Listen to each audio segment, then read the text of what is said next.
Hi, this is Sun from Sky Academy, and we're going to be starting a new topic today. It's the topic of functions and relations, and this topic is a really important topic because it becomes relevant for all future topics, especially topics that involve, and in particularly topics that involve graphing things on a number plane. Okay, so some of the things that we learn today will be increasingly important. So let's get stuck into it. What is a function or a relation? Well, let's start with a relation. A relation is basically a set of ordered pairs where the first element is matched with a second element for each pair. All right. Now, what do I mean by that?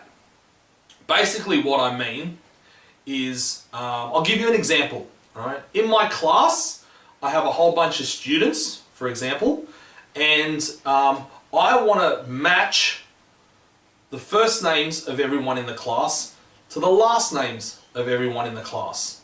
Okay? And I want to match the first name with the last name for the first person, the first name with the last name of the second person, the first name with the last name of the third person, etc.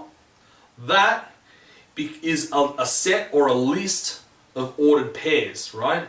That, in its basic form, is a relation. The first name and the last name of people in my class. All right? More typically what you'll find in maths is that you will have a rule which governs a relation.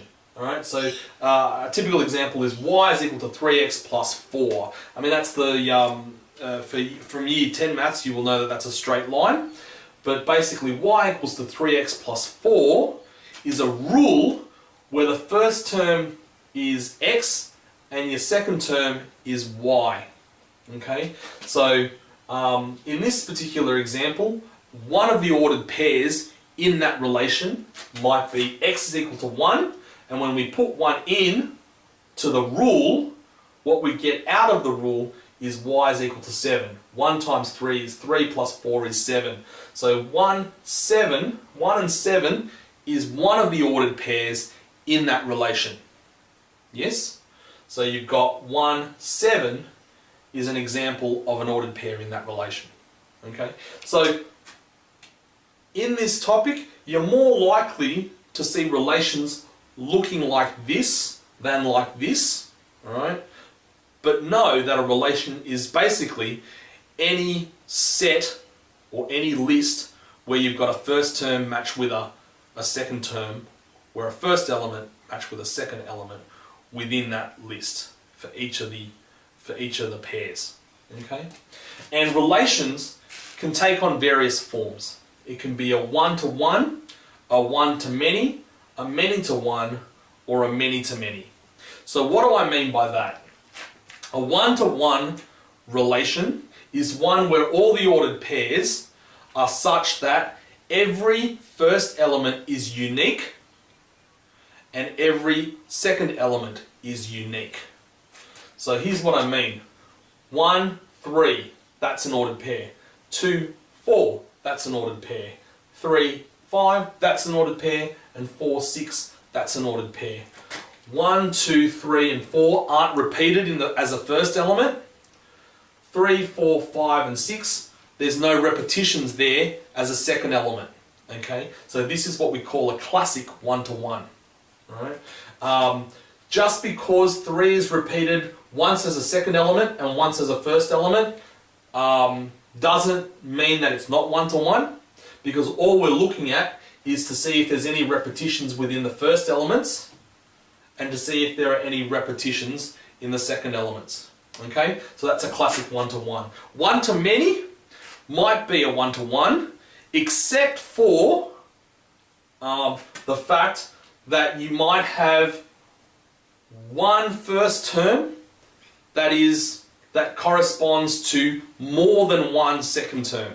As soon as you've got a first term that corresponds to more than one second term, you've got a one-to-many. So you might have all these 4 terms in this one-to-many, but then you might also have 2 more ordered pairs. You might have 9, 5, and you might also have 9, 7. See how you've got this one first term matched with many second terms? As soon as you have that, you have a one to many. Okay? A many to one is the opposite. Okay? You might have 5, 9 matched with minus 5, 9. You've got one second term matched with many first terms, right? It might be one to one all the way through, but as soon as you have a many to one ordered pair in there, you've got a many to one relation. Okay, and lastly, you've got a many to many, which is basically where you've got one to one, one to many, and many to one all happening at the same time within a set. Okay, does that make sense? Cool. So then, if that's how complicated relations can be, what is a function? Well, a function is specifically a one-to-one or a many-to-one relation. Right? What a function cannot be is to have many second terms for the first term. Okay, so in other words, the first term, for every first term, there is a unique second term. All right.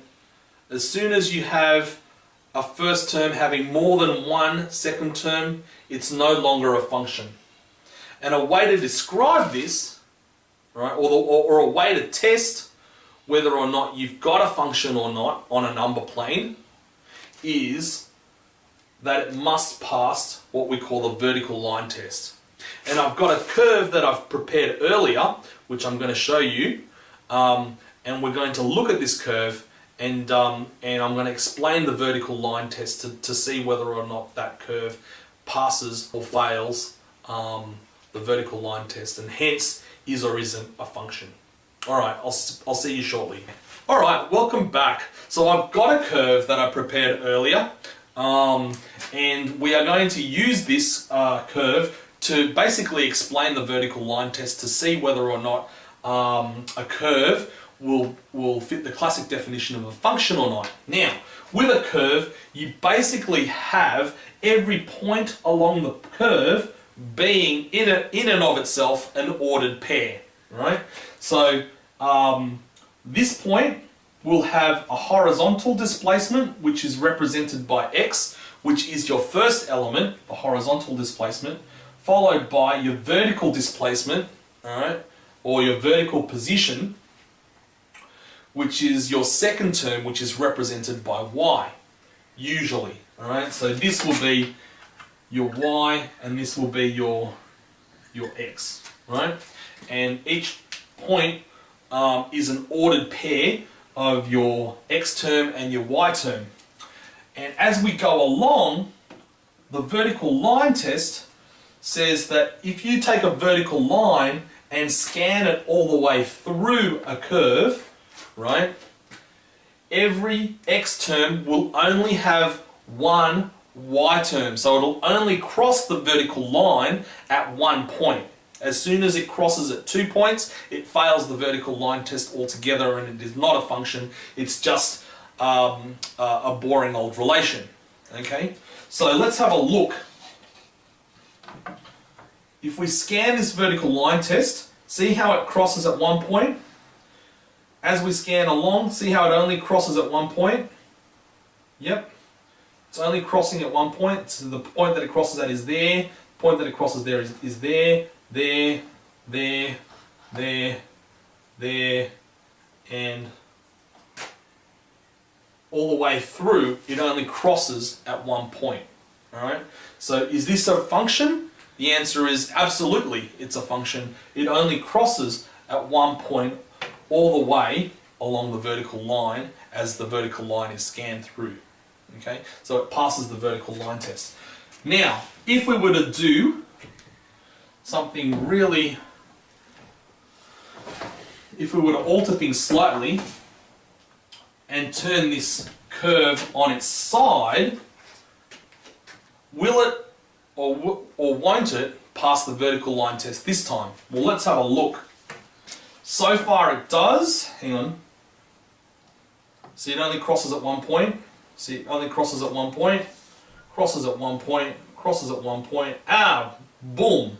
It's crossed, all of a sudden it's crossed at this point here and that point there. It fails the vertical line test. Alright, let's move across a little bit more. Now it's crossing at 3 points. 1, 2, 3. It's failing the vertical line test dismally. Alright, as we continue moving across, it continues to cross at 3 points until it starts crossing at 1 point again. So on its side, does this graph pass the vertical line test? No, it's not a function, it's just a plain old vanilla relation. I hope that makes sense. You will be required to know this because questions like this will come up. Is this a function or a relation? And now you have the tools to know how to answer it. Thank you very much for watching.